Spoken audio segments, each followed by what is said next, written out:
Good morning class 8। Language practice हम लोग कर रहे थे। कल हमने लेसन 2 का लैंग्वेज प्रैक्टिस किया था। आज हम लोग लेसन 3 का लैंग्वेज प्रैक्टिस कर रहे हैं। ओके, लैंग्वेज प्रैक्टिस की एक्सरसाइज खोल लीजिए अपनी बुक में।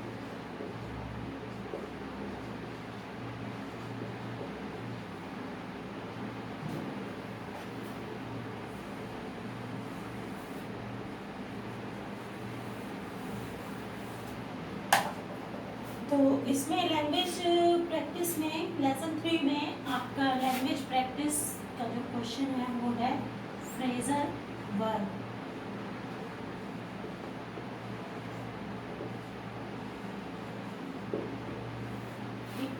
Phrasal verb is a type of verb जहाँ पे ये कॉम्बिनेशन होता है। फ्रेजल वर्ब होता है जहाँ पे एक कॉम्बिनेशन, आपकी बुक में दी हुई है इसकी definition, combination of verb plus preposition.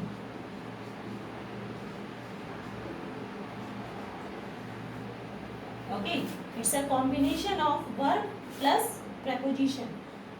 Verb की डेफिनेशन आपको पता है, वर्ब मतलब वो वर्ड जो किसी एक्शन को बताता है। ओके, जैसे गो, कम, टेक, ये जैसे आपकी वर्ब है। अगर जब ये अकेली है, गो, गो का मतलब होता है जाना, ठीक। और कम, गो की जगह आप गेट कर लीजिए, ठीक है। गेट, गेट का मतलब होता है प्राप्त करना। कम का मतलब होता है आना, और टेक का मतलब होता है लेना, ठीक है। तो जब हम वर्ब और प्रपोजिशन का कॉम्बिनेशन करते हैं, मतलब वर्ब के साथ जब कोई प्रपोजिशन मिल जाता है तो उस वर्ब का मीनिंग चेंज हो जाता है। जो उसका एक्चुअल मीनिंग होता है उससे कुछ डिफरेंट मीनिंग आपका निकल के आता है। जैसे गेट का मतलब होता है पाना, लेकिन जब हम गेट के साथ अप का यूज करते हैं, गेट प्लस अप, तब गेट अप का मतलब हो जाता है उठना। I get up early in the morning, मैं सुबह जल्दी उठता हूँ, ठीक। इसी तरह से कम, कम का मतलब होता है आना, और कम के साथ जब आउट लग गया, कम आउट, कम आउट का मतलब होता है निकलना, ठीक। टेक, टेक का मतलब होता है लेना, जब लेकिन टेक के साथ ऑफ लग गया तो ये हो जाता है टेक ऑफ। टेक ऑफ का मतलब होता है उड़ना।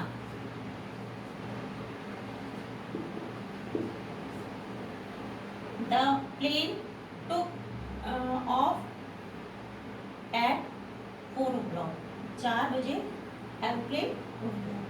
तो टेक ऑफ का मतलब होता है उड़ना या उड़ान भरना, ठीक।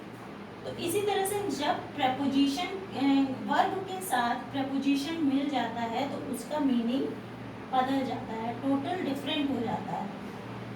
तो यही आपके इसमें कुछ फ्रेजल वर्ब्स दी हुई हैं।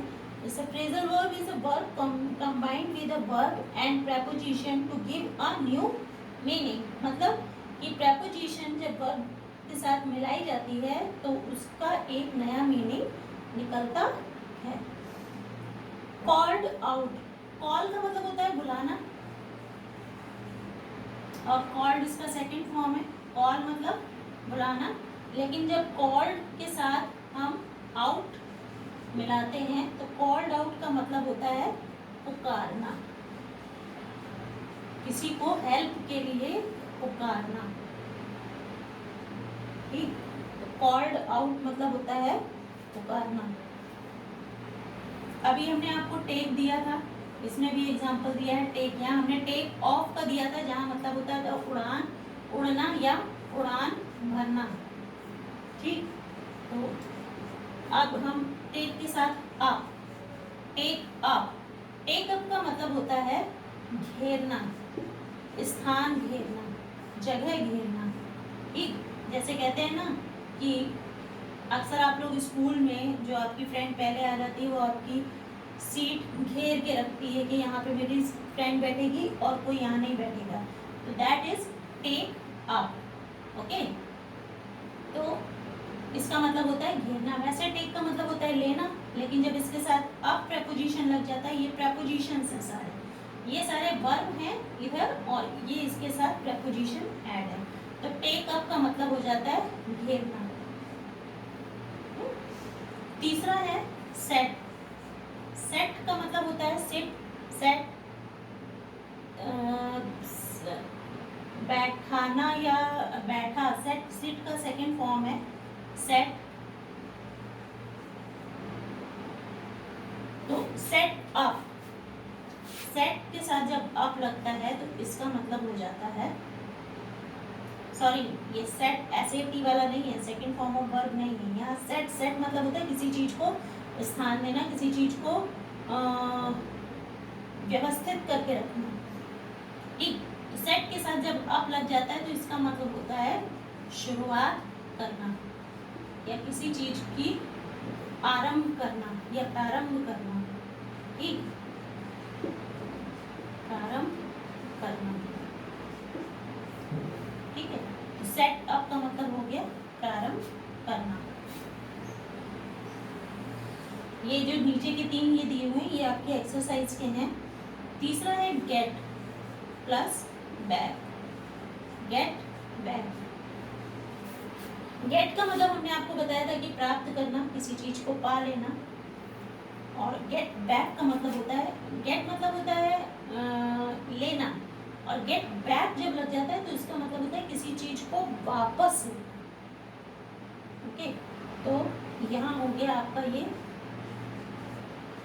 पुनः प्राप्त करना। ठीक, इसका मतलब हो गया पुनः प्राप्त करना। तो इस तरह से आपने देखा कि जो वर्ब है उसका जब उसका मीनिंग कुछ और होता है, लेकिन जब उसके साथ प्रेपोजिशन लग जाती है तो वहां पे उसका अर्थ बदल जाता है। जो इस तरह की प्रेपोजिशन, मतलब जरूरी नहीं है कि इसके साथ एक वर्ब के साथ एक ही तरह की प्रेपोजिशन लग सकती है। जैसे कॉल्ड है, कॉल्ड के साथ कॉल्ड आउट लग गया, कॉल्ड अप लग गया, है ना। गेट है, गेट के साथ अप लग गया, गेट के साथ आउट लग गया। कम आउट, कम इन, ओके, या कम ऑफ। इस तरह से कोई भी प्रेपोजिशन, जैसे जब प्रेपोजिशन बदलेगी इसका मीनिंग भी बदल जाएगा। ठीक, तो जब वर्ब के साथ प्रेपोजिशन लग जाती है तो उसको हम फ्रेजल वर्ब कहते हैं, और फ्रेजल वर्ब कॉम्बिनेशन है वर्ब और प्रेपोजिशन का, और जब वर्ब के साथ प्रेपोजिशन मिलकर फ्रेजल वर्ब बनाती है तो इसका मीनिंग बदल जाता है, वर्ब का मीनिंग बदल जाता है। ठीक है, तो ये आपका